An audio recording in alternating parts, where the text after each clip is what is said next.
Howdy, folks. Happy Friday. Thank God it's Friday. Nothing happened last night. Nothing at all. Not a thing. Not a thing in the hockey world. Nothing happened whatsoever, and we're going to talk about that nothing a little bit later. Kevin, we're going to do our pet peeve thing at the end of the show because Russ is fashionably late as usual. So we're just going to go right into it with Dan Petru, who has limited time today, but we're very thankful for him coming on the show because we have Game 7, Islanders and Tampa down at the Amalie Arena with the world's biggest scoreboard actually the second biggest next to the stadium in Dallas. But Dan, I'm surprised that we're here, especially when Tampa was up 2-0 in the second period. But the Islanders came back, tied up the game on a Mayfield goal, and then won it on that pathetic giveaway by Blake Coleman early in overtime. What are you expecting out of tonight's game? Is it going to be closer to the 8-0 thing, or do you think it's going to be a tight game? No, I don't think it's going to be like the 8-0 game. I think that was an anomaly. I don't really know what to expect tonight. I just know that I'm anxious and nauseous and never quite experienced anything like this in my life. I've never been through this before, so this is something that will be fun to watch tonight. I really don't know. Like I said, I don't think it'll be the 8-0 game we saw in Game 5. Those things happen during the course of a series from time to time. Right. I think we'll definitely be expecting more of a Game 6 or maybe Game 1 or 2. I think you're going to see I think it'll be defined by how the play is in the neutral zone. Because when Tampa's rolling, they have gotten through the Islanders' neutral zone and forecheck relatively easily. But when the Islanders get their game going, it's the complete opposite. Like it's almost like a tale of two games, Game 6. The Islanders were chasing the Lightning a lot of the game, especially in the first period. And Tampa had no problem with breakouts and zone entries. And all of a sudden, the Islanders got playing their game a little bit. And next thing you know, it's Beauvillier is getting showered with beer. So I honestly, I'm not surprised. You said you were surprised. I'm not surprised we're here. Tampa Bay is really good. They're just as good as they were last year. And the Islanders are a very good team. They don't have the star power that Tampa has, but collectively, the sum of their parts is really good. So, with that being said, I have no idea what's going to happen tonight. It's hard to predict the Game 7. They're very unpredictable. But if I'm an Islanders fan, I like my chances.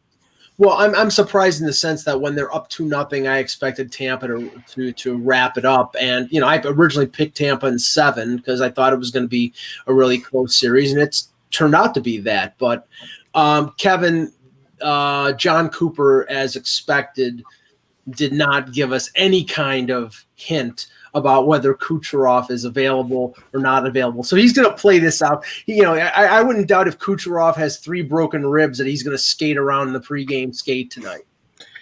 Yeah, I mean, I think this series is deserving of more drama going into Game 7. I mean, it's really been a tremendous series in terms of the tension going back and forth. And, I think the Islanders were a good fit as an opponent for Tampa because they do some things that cause Tampa problems. Mm-hmm. And I think Trotz versus Cooper has been fun as well. Trotz does a great job of stymieing offense. And what was interesting prior to that 8-goal explosion, the Islanders at least for the playoffs, not for the series, they had scored more goals than Tampa. So I've been impressed that the Islanders have found enough goals, even with Anders Lee out. And I expected this series to be like this. I had picked 7 games as well. I took Tampa. I thought it would be like this, and I agree with Dan's assessment. I think anything could happen here. Although, don't you have a feeling it's going to be decided by the final shot of the series? Like it sure seems like it will. Anthony, I think I made my thoughts pretty clear yesterday about, the way the Islanders play. I mean, obviously Islanders fans have no problem with it. And if I was an Islanders fan, I wouldn't have a problem with it. But from a sort of non-Islander fan, outside the box perspective, I find, some of the things that have happened over the first 3 rounds a little distasteful. And of course, I raised the ire of some Islander fans saying, targeting of McAvoy, targeting of Carlo. Oh, that's just happenstance. No, all this stuff happened against the Islanders. So I don't know whether, and I may be wrong. And Dan, I know you've got this curious look on your face, so I'm waiting. I do. Yeah, I'd like to jump in after Anthony. Yep. Yeah. but then we'll get to Corinne. But I don't know whether the Islanders will be able to get away with that stuff tonight. I think it'll be pretty tight. This will be one of the games where they know where the rest know the microscope is going to be on. But again, we always have that delicate balance of trying to maintain the flow of a game while making sure to make the calls that are necessary, that need to be made are made, especially when you have multiple officials on the ice. You should be able to. Again, the Islanders have only done what kind of the referees have allowed them to do. Yes. And I've said that throughout this, and I've said that throughout the postseason. Mm-hmm. And if you want to make that a point of contention, I angle more towards the officiating allowing it than I do the Islanders. The Islanders like, okay, we know what the edge is. Mm-hmm. It's up to the officials to determine when enough's enough. Is it the officials or is it NHL tradition? Because I think the officials will do whatever they're being told to do. Tradition's a part of it.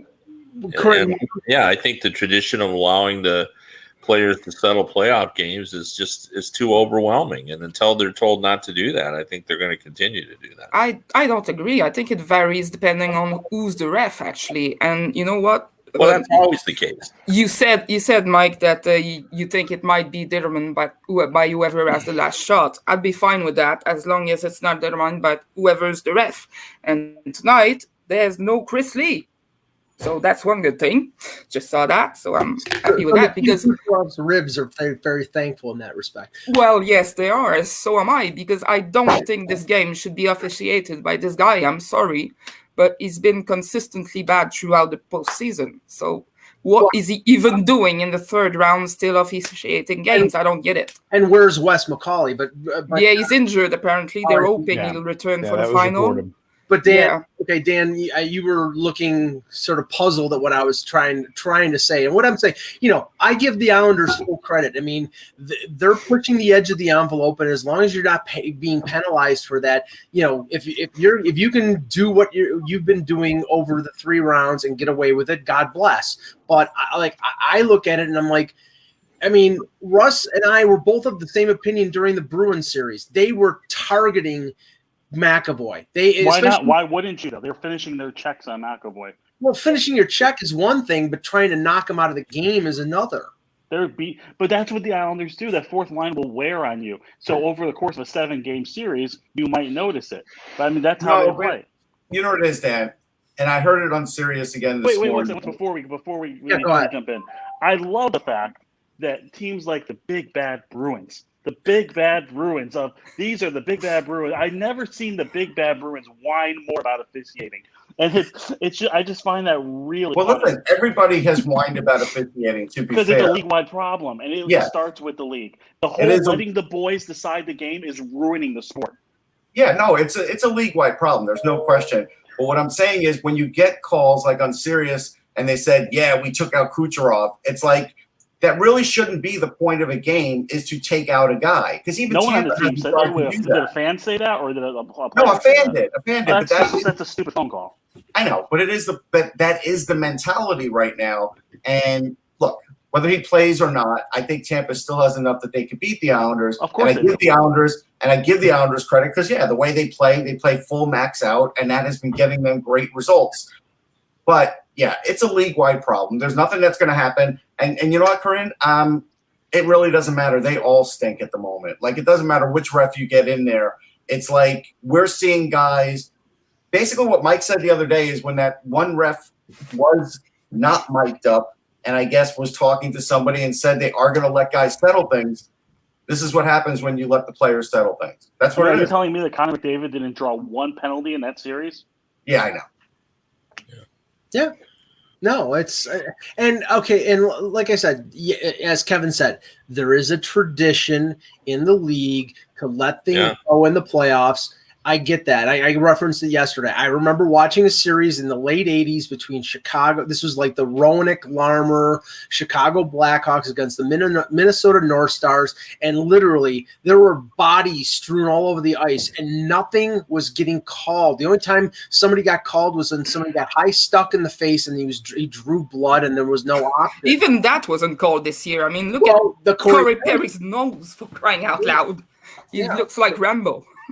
It's true. I think it's affecting the on-ice product negatively. No, it is. There's no question it is. I mean, I'm hearing you're hearing it from all different folks. You're hearing it from I agree. Every fan base, young, old, it's affecting everybody. So, I mean, I'm sticking with the prediction that I made at the beginning of the round. I said Tampa in 7, but I do have a little bit of hesitancy, Dan, because Kucherov, even if he plays and he's probably, 50-60% depending on the severity of whatever injury he has. I mean, if he's out of the lineup and they replace him with a Matthew Joseph, that's a big loss. But even if he's in there at 50%, he's not the same guy who's the impact player that he's been throughout the playoffs. Yeah, but 50% of Kucherov is still better than probably 80% of the league. And I guess if I'm John Cooper, I look at it this way. All right, he's half the player right now. Can you give me 10 good minutes? Can you give me a couple good power plays when I need a pass or a shot? I think we're talking about maybe this game being decided in the last shot. All he needs is 1 or 2 moments. Yeah, I think ultimately, look, I think any game 7's a coin flip, right? And I think, and I've covered enough of them to know that. But I think the only big edge that Tampa has is, yes, they have the final change, and they can decide at times who they want against Mayfield, what line, who they want against, so that is a big deal. And I think they're going to do some things with Braden Point because he is the one guy that the Islanders don't have an answer for.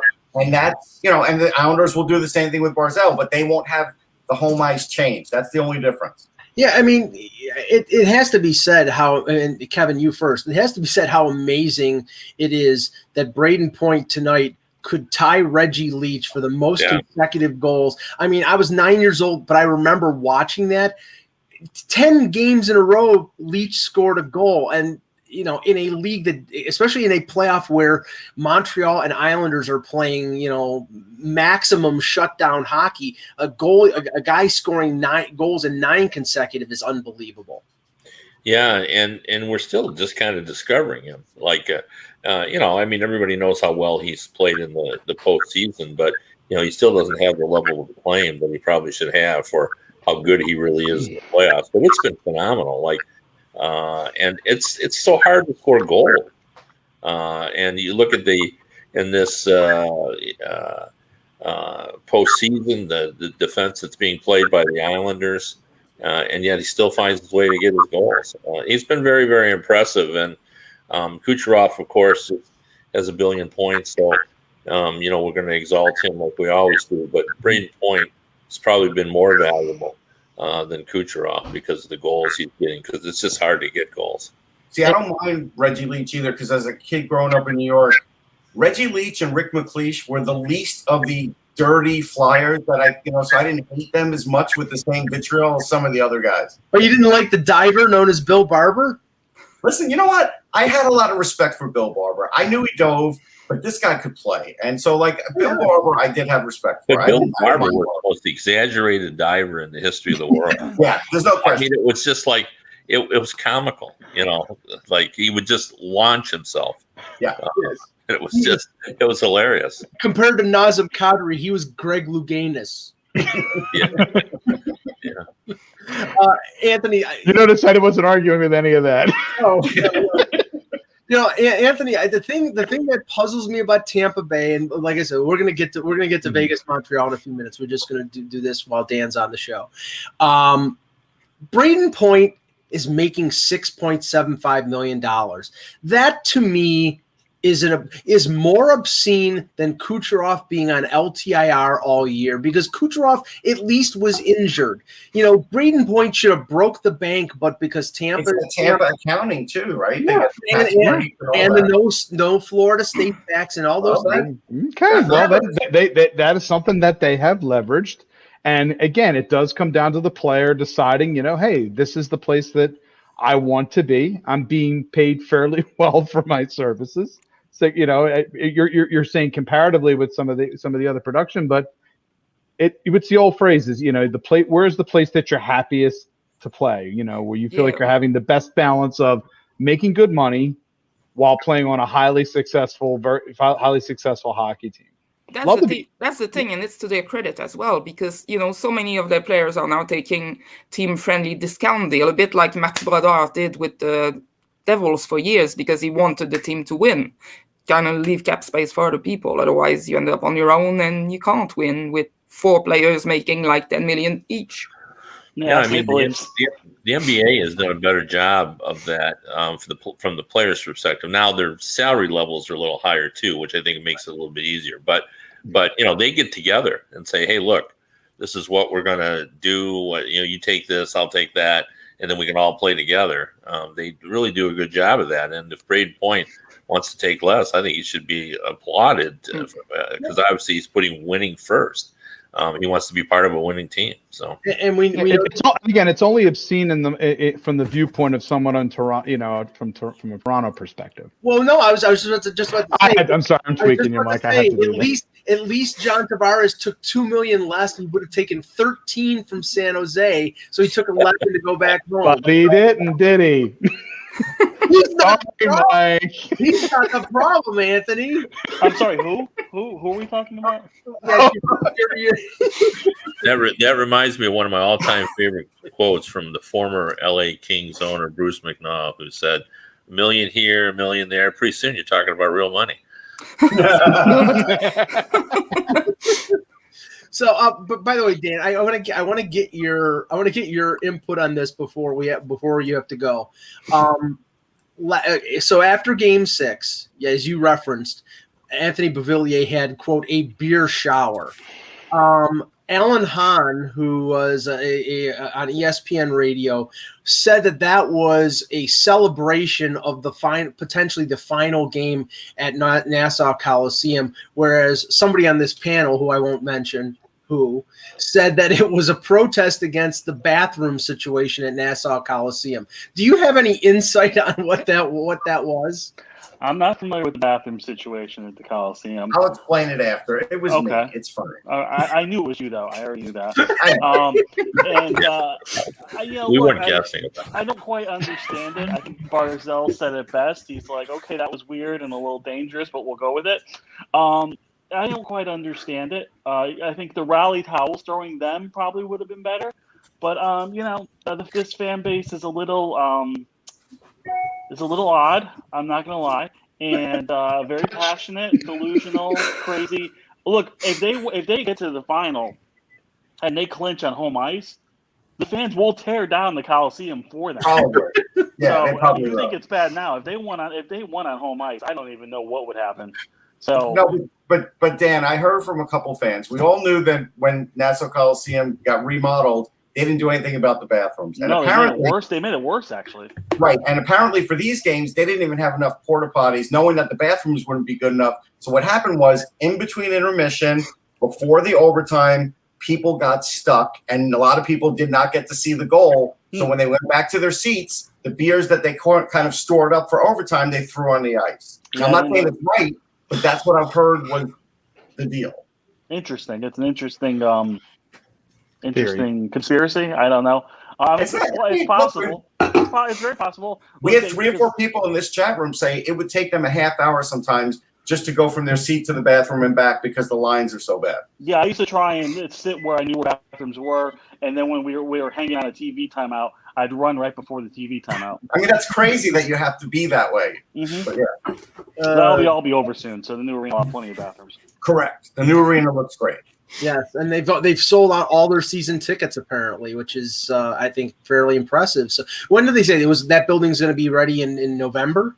Should be maybe it should. They think still opening night, but it might be pushed back like a month. I can see it being pushed a little bit. Yeah. Right, because they did have to stop during COVID for a couple months. So, well, Dan, I'm sure you're gonna be highly entertained tonight for that game. The Stanley Cup Final will open either at the Nassau Coliseum or at Amalie Arena. What beer are you drinking tonight, Dan?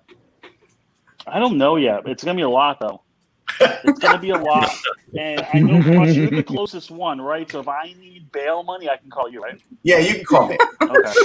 Because if they lose, it'll cost you Met tickets, but you can call. That's fine. If they lose, there's gonna be some disorderly conduct. If they win, there's gonna be a lot of disorderly conduct. So I don't know what's gonna happen tonight. I pray for myself and my well-being. Yeah, Montreal knows nothing about that, right, Corinne? No, we never do anything like disorderly conduct. You I guys don't can know go what with you're cop talking car with about. the best of them. I saw it, man. Well, Dan, thanks for coming in on the show. Sure. Thanks, we'll everybody. definitely have you. Hopefully, we'll have you sometime next week if the Islanders do win in between one of the games. But thanks for coming. Sounds good. Thanks, everyone. That's Dan Petru, former hockey buzzer. Or you can if he ends up in jail, we can make his one phone call to our show. Okay, Corinne, go ahead. Give us all your stuff. Go ahead. Oh. Well, I'll start by saying that on this very Buzzcast, I think about 2 weeks ago, I said, you know what's going to happen? You know what's going to happen? The Habs are going to win it in 6 because they're going to win it on Saint-Jean-Baptiste Day, on Quebec's National Day, and they did it in your face. I'm so glad about that. You have no idea. Because you know what? This cup run actually feels like it's destiny almost. And it just made sense that it would end up being like a scenario of a movie that they would win on that night. And they even pushed it a bit further with Dano finally getting a point on the game-winning goal. It was just like, wow. Are we in René Lévesque's head or something? The movie I was thinking was Nightmare on Elm Street. But Well, when the puck was up in the air in overtime, when Vegas was close to scoring, were you still thinking that? Like, you knew. Yes, I was. But you know the one moment where I was really, really scared? The icing call that wasn't an icing. When it hit Leonard Pad and they put it back in the zone, I was like, what is this? And then to see Pacioretty, of all people, to have the puck on the end of his stick and perhaps the end of the series, I was like, no, not him. When that happened, when it was on his stick, I was like, "This, if it's him, oh God, Arena's not going to be happy at all." That was just awful. Seriously, I watched the game at my cousin's actually because we always watch the big important games together, and we both were just like, ah! I mean, if someone had taken a picture, it would have looked like we were on the highest of all roller coasters going at 120 miles an hour. It was just. And that was the term I was going to use, Kevin, was roller coaster, because Weber scores that goal, and the great tip on the Pietrangelo shot to tie it 1-1, and then it was sort of a chess match. Then Montreal took the lead, and then Vegas tied it early. And then I thought, just like in Game 4, Vegas, as it got closer to the end of regulation, really rallied. And I said to Russ when we were on the phone in between the third period and overtime, this is a repeat of Game 4. They're going to come out and they're going to score like a minute and a half into overtime.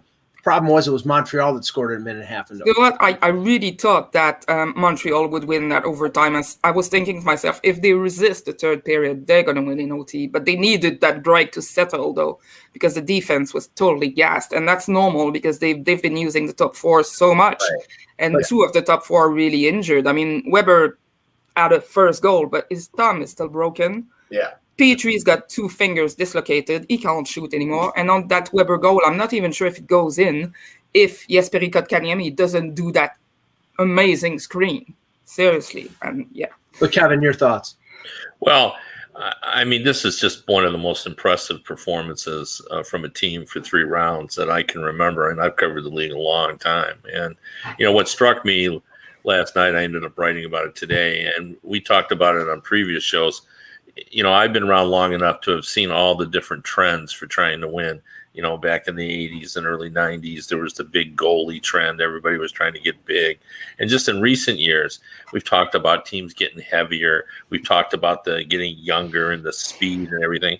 But what never changes, what is always a constant, is goaltending plus good defense plus playing really well like the Canadians does, that always works, no matter what else is going on the ice. And then you throw in that they got like an X factor in Cole Caulfield, which, you know, gives you just such a spark. He's always a half stride away from being on a breakaway. And then they've had a bunch of guys kind of raise their levels. Like Corey Perry has no business being the factor that he was in this season. Let me dispute that for a second, because he did it last year. No, what the? I thought he was better for Montreal this year than he was. I would agree. I would actually agree. Like Perry, we didn't see enough of until we got to the final, and that's when last year with Dallas, and that's when I thought he was more noticeable. But for most of that postseason, he was not. This postseason, however, he's been very a noticeable factor. But maybe the common theme here is we had a shortened regular season last year, a shortened regular season this year. In both of the years, he essentially mailed in most of the regular season. He wasn't much of a factor with Montreal this year. He had a terrible regular season with Dallas, and then he saved up his energy for the playoffs. And then he's the pain in the ass, Corey Perry. Oh, yeah. Is that a formula, or when it's an 82-game season? Well, no, I think that's just kind of the extras. The formula was Corey Perry's phenomenal. Like, I'm watching that game last night and going, man, that's awesome.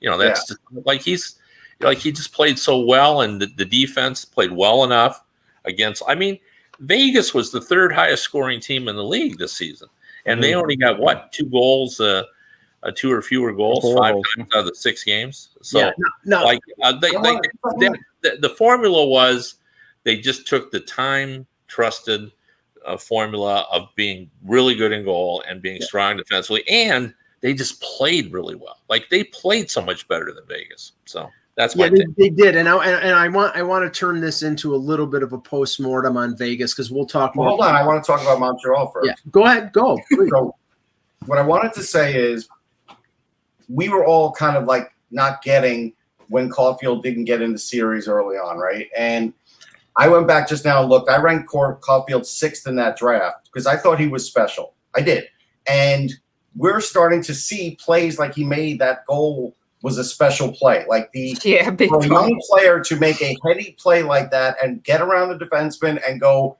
really just fast in on Leonard high where he couldn't do anything, that is an amazing play. And honestly, and Corinne may disagree, but I don't think they would win this series without Cole Caulfield, because what I had mentioned before he got in there was, if nothing else, he would create a spark, because this guy is always smiling. He loves the game. And I heard the players saying yesterday that he absolutely loosened up that locker room, and he brought that spirit there, that this kid's got so much spirit to play. And they were sagging a little bit before him. I don't think I would entirely disagree, but what I would say, though, is that Montreal is a team.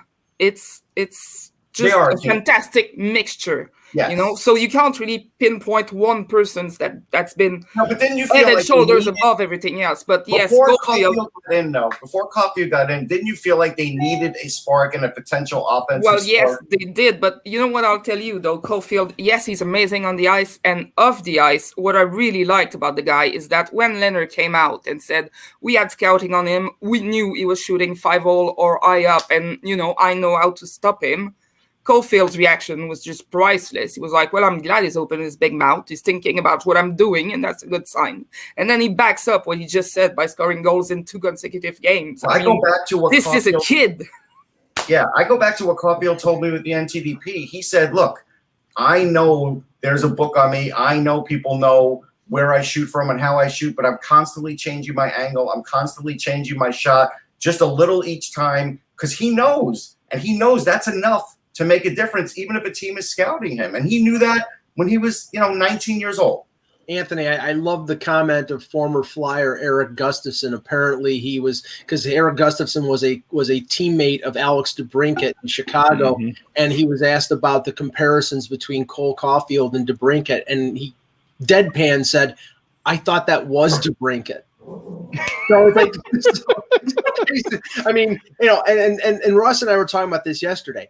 Alex DeBrincat, what Caulfield and DeBrincat have in common, besides their shortness of stature, is the fact that they were underestimated in those particular drafts, to the point that Like Russ and I were shaking our heads with. I mean, DeBrincat criminally so. DeBrincat was criminal. How long he went in that draft, and we thought he was no later than mid to late first round at worst. And don't forget, he wasn't picked for the U.S. junior team either. Right? They shunned him too. The worst part about DeBrincat was, even if you had never seen him play, if you just looked at his numbers, he was like a 100-point scorer at every level he was at.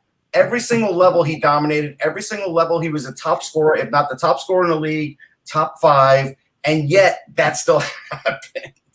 Now, Corinne, I'll ask the stupid question, and I'm sure that you'll – I think I know what your answer will be, but do you think in their heart of hearts, Mark Bergevin, Carey Price, everybody on the Habs has a preference about who wins tonight between the Islanders and Tampa? I don't think they do, There's a French saying that says, qui choisit prend pire, he who chooses picks worse. I don't know what the English equivalent is, but that's the loosely translation version. And this Habs team fears no one and nothing. They took on Toronto, which were meant to wipe the floor with them. I think it means whatever happens, happens. Yeah, kind of. But, it's just like, I don't think they do have a preference. They're just going to be sat in front of their televisions tonight, and they're going to be studying this game, and they're going to be like, okay, this is what we need to do. And I know that Tampa's got a devastating defense, but they've not faced a defense like Montreal's got. I got to mention one thing, too. About 2 weeks ago, two and a half weeks ago, I had a conversation with Shane Malloy because I just got off Sirius Radio, and I was talking about goalies, and they were asking me about who I thought were Hall of Famers and who I thought weren't. And I said, Carey Price is on the bubble. I said, I feel like if he could carry his team this year, then maybe this would get him. And Shane and I were talking about that. And I said, what do you think it's going to take for him to do it?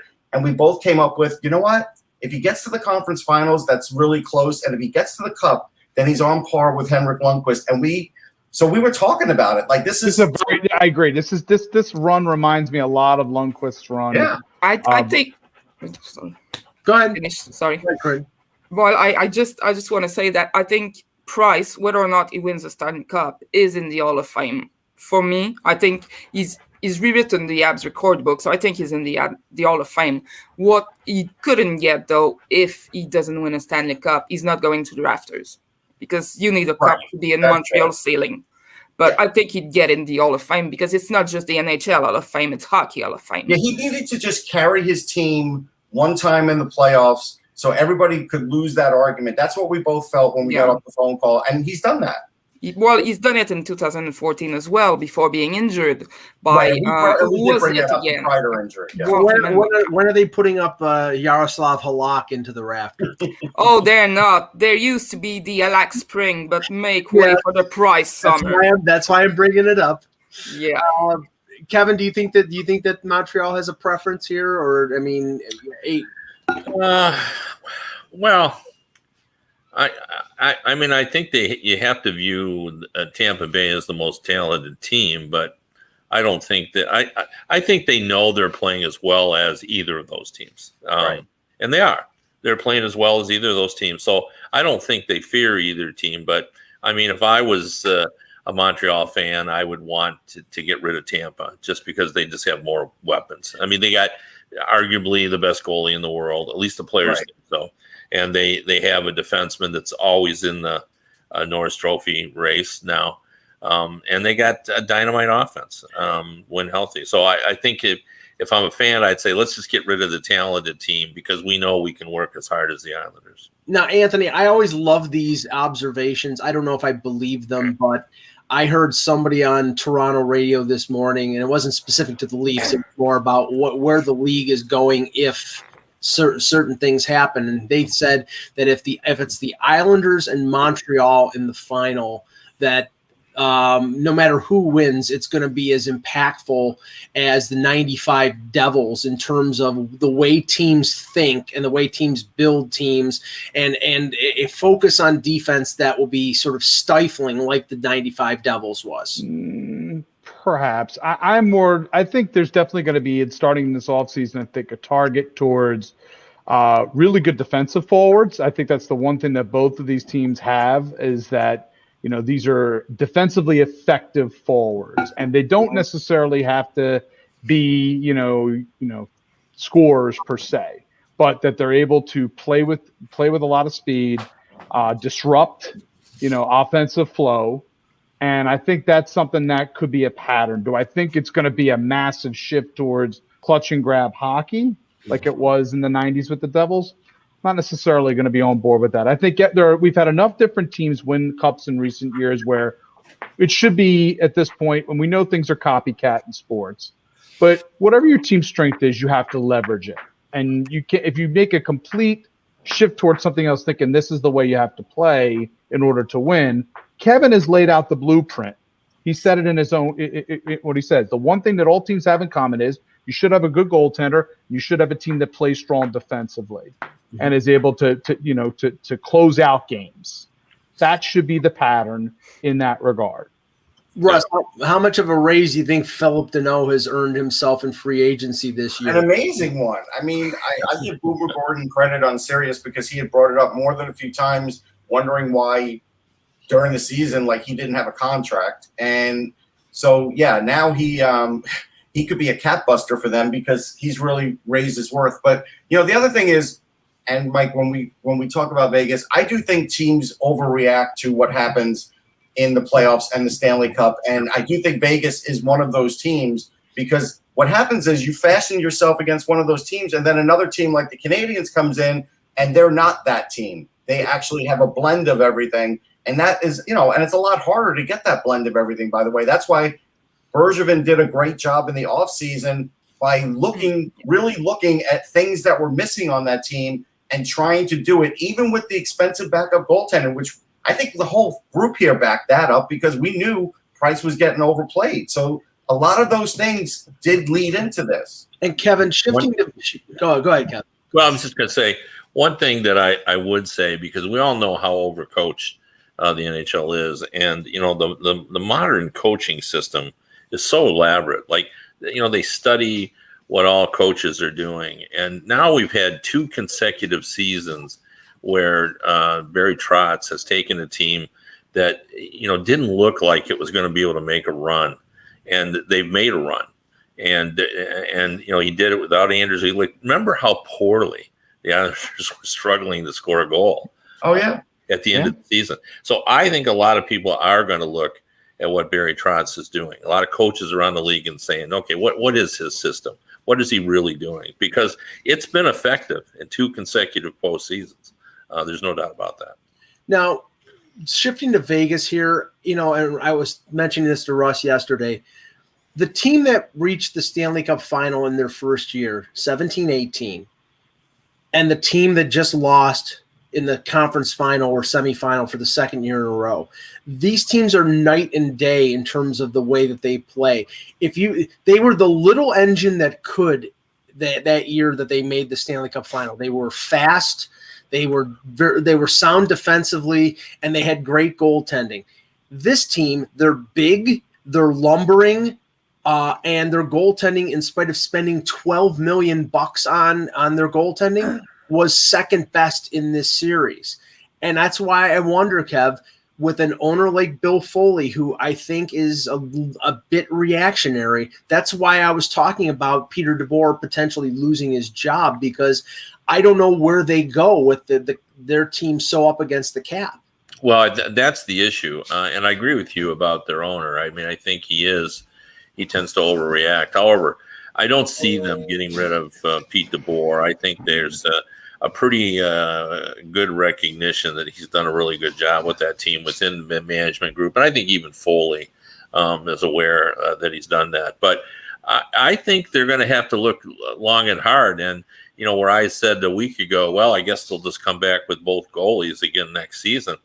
Now I'd say there's no chance of that. Right.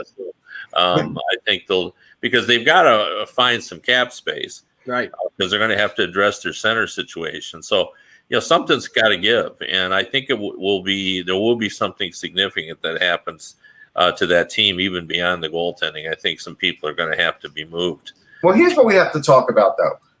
A lot of times when teams get to a cup and lose, it's very hard to get back. Sometimes they never get back. That's right. And Vegas is now sort of tracking that way. And if they break the bank, let's say they trade either Peyton Krebs or Cody Glass to get that center, they get rid of Fleury to get that cap space, and they go all in again next year, and they don't do it, they're bankrupting their franchise for the future. Like, they are already on track to do that, and that would be the path that they'd be on at that point. And ironically, they can't even rely on the expansion draft as a means of cap relief because they're exempt. I mean, they might almost actually want to be in the expansion draft to be able to rid themselves of a big contract, but they can't. So I saw this morning that what was the name? He covered the Vegas the first season for the Las Vegas newspaper. Steve Carper. Yeah. He had something on Twitter about Vegas being in the Eichel sweepstakes. Like, you can't be more dramatic change than that. So they'll trade Robin Leonard to Buffalo. Yeah, he's a pretty good reporter. So no, he's a very good reporter. Yeah. I just think they're getting in dangerous territory, and honestly, they're getting in dangerous territory. I'm going to broach this to the panel. If they had a choice, let's say they knew they could sign John Tortorella for a 1-year contract or keep Peter DeBoer, which would you do with this team? And I would sign Torts and get rid of DeBoer because DeBoer showed me nothing in this series, nothing. Yeah, well, I don't think so. But he had a master class the previous series against the team that everybody thought was going to be in the cup final. It doesn't matter. This is it does. Okay. Yeah, well, I mean, okay. You also loses the the center situation came back to bite them early in that series. It stinks. That's roster constructions. He did the opposite of what Montreal did. You're going to fire a guy off one play, but here's the thing: you're firing him off of one playoff series. No, I'm firing him off of results that are based on bad decisions. And this isn't the only series he's ever had bad decisions, but this is one that it's hurt him the most. Well, I heard a theory today. Well, they thought that the series against Colorado was their Stanley Cup final, and they were looking past Montreal. Shut up! I mean, honestly, it's one thing to play the team that you tied for the President's Trophy with. You're not in the Stanley Cup final yet. You have to beat another team to get there. So if that was the mindset of that team, then that's another case, another mark towards firing DeBoer. You've got to have a perspective there of, okay, you've got to beat the next team before you have a chance to get to the Stanley Cup final. So I don't know. I don't buy that. I mean, I can't believe that they would actually think like that, but I also can't explain how badly they played against Montreal, because a couple times in the series, I thought they were just completely off kilter, and there was no reason for them to be off kilter. Well, I mean, I'll just say this though: if they go after Eichel, they're going to lose every last asset they have. Well, okay, go ahead, Corinne, and then I'll talk. I'm just not sure they played that bad against Montreal. Though the phenomenon which we've seen in the 3 series with the Habs is that they managed to shut down the biggest forwards of the opposition. That's what they did to Stone. That's what they did to Pacioretty, and they were good at it. So it's not necessarily that they were bad. You got to give some credits to the Habs. No, you have to give credit. Hang on. And as for DeBoer and his decisions, I think he was actually right to go with Robin Lehner after Math did that blunder, because the Montreal crowd would have been very, very hard on him. He lacks confidence. That's an issue for Marc-André Fleury. So going back to Leonard made sense to me. It really did. And then when you get to Vegas with the full building and everyone behind them, going back to Math also makes sense. But what he didn't account for is that very loud and intimidating building of 18,000 people, the moment the opposition takes the lead, just quiets down. The hair gets sucked out of the building, and nothing's going their way anymore. And that was the problem. I mean, I don't think it was on the coaching decision that much. And I can say this because I said it before, so I'm not being a hypocrite. I would have started Leonard in Game 5 and not gone back to Fleury. I mean, right, I would have done the same thing. I mean, we see the results, so we can't really do anything about that. Yeah. But with Eichel, if Vegas got into the Eichel scenario, they're not going to be trading. They're not going to be trading prospects because they're going to have to clear $10 million worth of salary. So, Russ, I mean, you're probably talking about a deal that includes an Alex Tuck or sure, they're going to lose some of that too, but they're going to get a key prospect too. I don't even think they can do it. Don't know why. And I know it's Vegas, but that's one hell of a gamble. I mean, come on. We don't even know if he'll want to have that operation thing. Will he be able to produce after that? You don't throw caution to the wind for that. You just don't. Well, no. What I'm saying is it's going to have to be somebody like an Alex Tuck, so somebody young for the Sabres to be a part of their core going forward. They're probably going to have to take Fleury as the cap relief, and the Sabres could do that because they have tons of cap space and no goaltender for next year. It would have to be a deal along those lines, and I don't know whether that deal, on top of the risk with Eichel's neck, because nobody really knows what's going on with that, whether that's a move that would be beneficial for Vegas. I got to tell you, even just getting Eichel doesn't improve the slow-footedness of some of their defense. It definitely doesn't improve they're going to lose. They're probably going to lose Alec Martinez to free agency again. Yeah, the rumor is, Corinne, Alec Martinez is Montreal bound. Right. So I'm not considering that until this is over. No, I get that. I'm just saying, if they even push everything to the center and get Eichel, it doesn't cure all the team's problems. Kev, do you think that Eichel would cure the ills of the Vegas Golden Knights? No. Plus, I just think it would be, we know what Buffalo wants. It's, and they don't even have the pieces in order to do that. Therein lies the problem. Yeah, and they also have, issues, as you mentioned, just clearing cap. I mean, Martinez will move on. They'll get $4 million there. I bet they can trade Fleury now with 1 year left. They would need to get another, in order for them to be involved, Kevin, I would think another team would have to be involved. Well, that goes to that team and it'd have to be a three. It'd have to be. You can never say never because they can figure it out. But I don't see that happening. But I think what's probably going to happen is like the middle of everything that we've talked about. Like they are going to make some significant changes, but they won't involve DeBoer. And I don't. It'll probably be guys that they move out will be guys that. Are not absolutely crucial. Like, Stone's not going anywhere, Pacioretty, those type guys. It'll still be the same team. They'll, but they're going to make some changes around the edge, and they're going to have to try to find a center. So there's no doubt about that. And I give Stone credit for fessing up and saying, I just got skunked in this series. I mean, and that's all fine and good, but I mean, you're the captain, you're the top player on this team, and you had no points in the series. I mean, if you want a thumbnail sketch of why they lost, there you go. Their top six had 2 goals in the series. Well, I agree with that, but Karen is right, and I've been saying this all along. Every series, we keep looking at what went wrong with the other team instead of saying what went right with Montreal. Montreal is really, really good. Really good. And they made 3 good teams look at times ridiculous because they couldn't get anything going.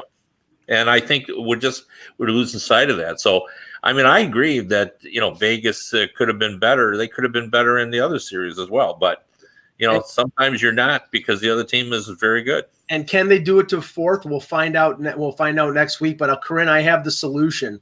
I'm going to pick the Montreal Canadiens to win the Stanley Cup. Don't you dare! Take that back now. No, you're not welcome on the bandwagon. Stop the wagon. I'm picking them. Okay, so Kev, I want to get your opinion on this before we do our pet peeves. Dave Hackstall as the Seattle Kraken head coach. I think Ron Francis should be drafted into the CIA because nobody heard that. No, they really didn't.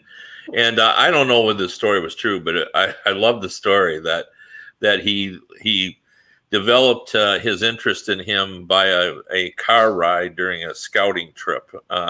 They happened to share a car, and they ended up talking hockey, and Francis remembered that conversation and how impressed he was of Hackstall's knowledge. I didn't see this coming. He does have a history of being good with younger players at the college level. I'm not sure, that the Flyers people would agree, but he certainly has background in that. So what that leads me to believe is they're going to be a little bit different maybe than the Vegas Golden Knights. So we'll see. I'm kind of surprised by it, but what's the best coach for a patchwork team? I don't know. I mean, he is a coach that gets you structure. Right. He's a coach that never is more one way than the other, not too mean, not too nice. Right. He is a coach that's boring at times, which, again, if your team is losing a lot at the beginning, it's probably a good thing too. So he's good, though. But he always talks. Dave Haxtell will always answer the bell to the media as far as talking. Whether you get what you want out of Dave Haxtell, that's a whole other thing. But, I brought it up the other day, Kev. He'll sign some, North Dakota guys that go maybe college free agent. I named one already. I think there's a couple more. And those kinds of things are valuable. Now, Francis could fall victim, though, the same way Ron Hextall did, because Hextall became enamored with Hextall. Exactly. During the time when Brett was there as well, he got to know Hack, and they had they had a meeting of the minds in terms of philosophies, I think, and I think that's again what sounds like what has occurred here. Yeah, Ron Francis. But I will say that I talked to a general manager, and that was his comment to me. I don't know whether he's good for that team. They don't even have a team yet. Right. So. Exactly. But what Hackstall is and what he's purported to be as I think somebody used the phrase yesterday, a starter coach. I used it. Yeah, makes a lot of sense because Ron Francis, he has more than one hire. This is his first hire.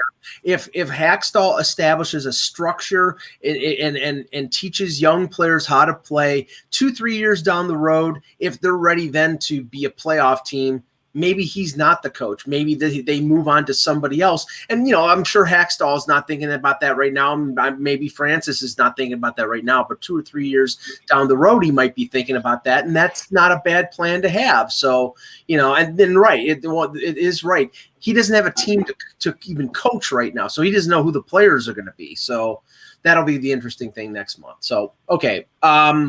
Restaurant pet peeves. Russ and I were throwing this around yesterday. This was a good conversation because I went to a national chain steakhouse and somebody in my dining party ordered a filet mignon well done, which to me is that's an extreme pet beef jerky, large scale beef jerky.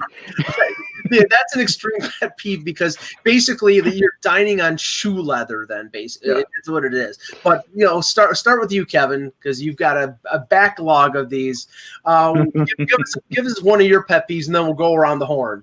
Yeah, I got a bunch of them. I've spent a lot of time at a lot of restaurants with a lot of sports writers, and my biggest pet peeve is I don't want to be in a group where people are sending back their meals and no, I don't either. Are talking about service.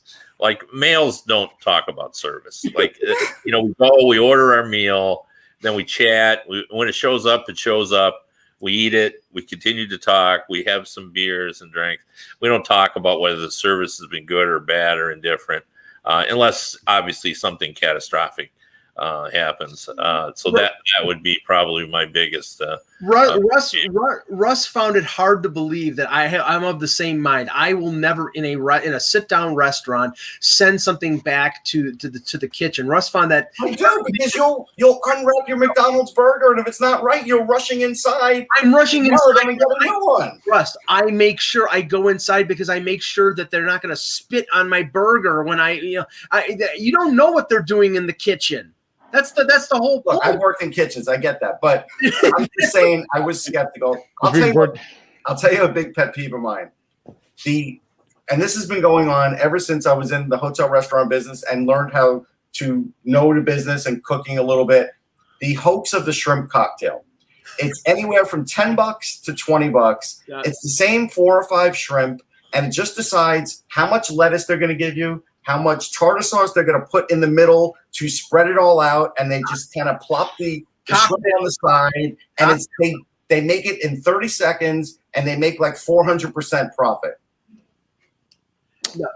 Can't argue that. Yeah, Anthony, the well done steak certainly is on that list. Yeah, if you're getting that, that's just.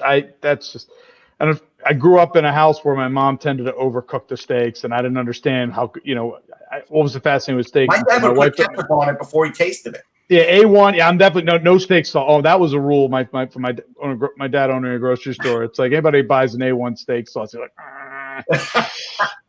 you said you taste the sauce, you don't taste the steak. Yeah, I'm like, good point, Dad. I got you. Unfortunately, Mom overcooks the damn thing, and I can't taste anything.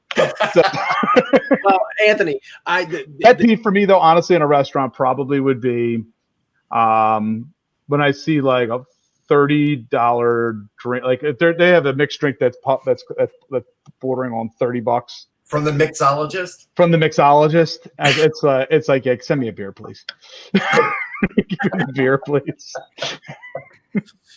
Corinne, go ahead. I'm gonna piggyback off what Kevin was saying about men never complaining about service. I very, very rarely do that. But the one exception is technically the customer is always right. Okay?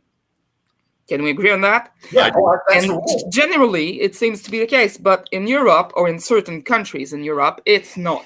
I went to a restaurant in Paris once and I was trying to order a Diet Coke. So us French Canadians, we say Coke Diet. So I asked for a Coke Diet, please. The waiter looks at me and he's like, a cocktail? No, a Coke Diet. Cocktail. Which one? No, Coke Diet. Ah, oh, Coca Light. Light is not even a French word. No, but here's the thing: in Europe, though, when they distribute differently, and it is Coke Light. When we bought it in Paris, it's not Diet Coke; it's Coke Light there. Yes, maybe, but my point is you're meant to make the effort to understand the customer, not make them feel like a dumbass. And those very same people, when they came to visit London and they were asking for their way how to get to such and such place, when I answered them in French, in my French-Canadian accent, miraculously, they would understand everything. I think you just found a snootier city than Montreal and you were mad about it. I think that's really what it boiled down to. What? Montreal is not snooty. I've eaten in a lot of restaurants where they know you don't speak French and they pretend they don't know English, and I've had to point at the menu, and it's very frustrating because they know they know enough that if I say, hey, I would like this, that they know it. And it's like, so stop. I would say this. Come on. In France, the customer is never right. That's true. I have eaten in a lot of French restaurants, and it's, I go in, you got to gird your loins. So when you go in to eat at a French restaurant, because it's not going to go well. You're going to say something that they're not going to like. Right. And it just never goes well in a French restaurant for an American tourist. And I don't know why, but that seems to be. But I do have a question because I don't know the answers. Like, it's everyone, and I talk about this all the time. Like, everybody woke up one Tuesday and decided we were going to eat tilapia. I had never heard of tilapia, and then all of a sudden it's on every menu. And now the big thing is, and you go, and if you get a soft drink at a restaurant in the U.S. now, at some kind of like chain restaurant, it is like a bucket, like this gigantic. Everything is giant size. When I order a soda, I just want a little glass. No, but I can tell you why it's like that. I don't want a bucket. You know why? Because they don't want to go back and forth 3 or 4 times. They want to know. Okay, well, I thought you might know that. That's why. Jeez. Now, yeah, but can I just say, though, about American service, it's not exactly great either. As a British person, if you go and you order a glass of water, the server is going to be like, glass of what? Water. What? Water. Oh, water. Come on. Okay, that's fair. Come on. You're talking to a person who everybody in and around me likes to say water. Yeah, listen, I get made fun of if my Long Island accent comes out. Water is one of those words where it comes out funny. So I get it. Now, I can't say anything. I can't stand the people who at a fast food restaurant have to send something back when it's like, I want a Coke with no ice, and they give them ice because they give everybody ice, and then they have to go back. Just dump the ice out. It's like, what the hell is the big deal? But honestly, my problems are sort of nitpicky. You go someplace for pasta and that's undercooked, it's out like extremely al dente. That or a steak that you order medium and it comes back rare or medium rare, or wings that you ask. If you want a medium rare, you can send it my way, Mike. Yeah, no, I don't want it mooing. I'm sorry. Or wings that I've been paranoid about. Like, I agree on that. Yeah, when it comes to chicken. Yeah, extra crispy. I can't, please. But a couple weeks ago, I went to a nice Italian restaurant in the city of Buffalo. I won't say the name. Order a salad. Basically, the salad was they took a small head of romaine lettuce, cut off the bottom, spread out the leaves, poured the dressing on top of it, and they called it a romaine salad. Like, okay, that's usually what happens in the kitchen. Just give it something extremely ordinary. Give it a very fancy name. Why don't you throw 2 friggin' croutons on it so you can call it a Caesar salad? And then I order a what sounds like it's gonna be a great pasta dish, and it was like $25. I don't mind paying that because I'm looking for something good. And it comes with this massive bowl that's about, I would say, about that big. I'd say it's about almost a foot wide. But the entire bowl is basically the rim, and the bowl that's holding the pasta is about that small. So they give you like about and they did one of these things where they just twisted the pasta around. Yeah. I don't want my pasta in a little circle twisted. I don't want that because then I know I'm getting ripped off. I don't care about being my dad. And I don't need a pound of it, but I don't eat it like that either. Plus, I needed to go get something to eat after I had dinner. I wasn't full. That's when you look on the website before you go, Mike. Oh, I did. It looked good. It sounded good. I didn't know they were using a friggin' zoom lens. If the pasta looked perfectly twirled, you knew you weren't getting a big portion of it. Well, they didn't have the particular dish, but it was just a point that I'm sorry. When I'm going to some place for a monster burger, I don't want something that's the size of a slider. I'm sorry. I expect to be filled when I pay $28 for pasta for dinner. Anyway, anybody else got any good ones? I've got one last one. There was this pub in London that was called the Maple Leaf. It was a Canadian-inspired pub. And you get there and you see that, wow, there's actually poutine on the menu. So you're all excited. You're going to have poutine, finally, yay! And then you order it, and the cheese is actually grated, not curds.